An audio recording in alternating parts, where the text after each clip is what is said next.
This is the Lone Crater YouTube. We hope this video helps. In this video, I will explain how to make pancakes perfectly.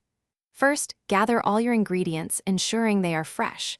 You will need 1 cup of all-purpose flour, 2 tablespoons of sugar, 2 teaspoons of baking powder, and a half teaspoon of salt. Also, have 1 large egg, 1 cup of milk, and 2 tablespoons of melted butter ready.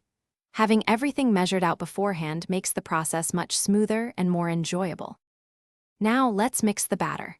In a large bowl, whisk together your dry ingredients, the flour, sugar, baking powder, and salt.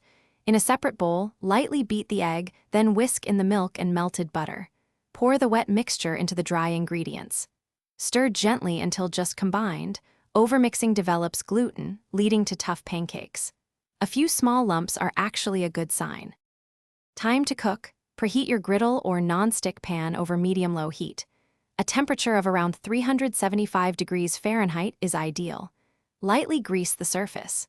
Pour about 1/4 cup of batter for each pancake, leaving some space between them.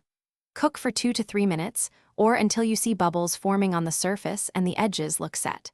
Then, flip and cook for another 1 to 2 minutes until golden brown. Your perfect pancakes are ready. Serve them immediately with your favorite toppings like maple syrup, fresh berries, or whipped cream. If you're making a big batch, you can keep the cooked pancakes warm on a baking sheet in an oven set to 200 degrees Fahrenheit. This ensures everyone gets to enjoy warm, delicious pancakes. Remember to check the description for a link to Little Tree's black ice and other great deals. Enjoy your amazing breakfast. Thanks for watching. Consider subscribing if we helped you.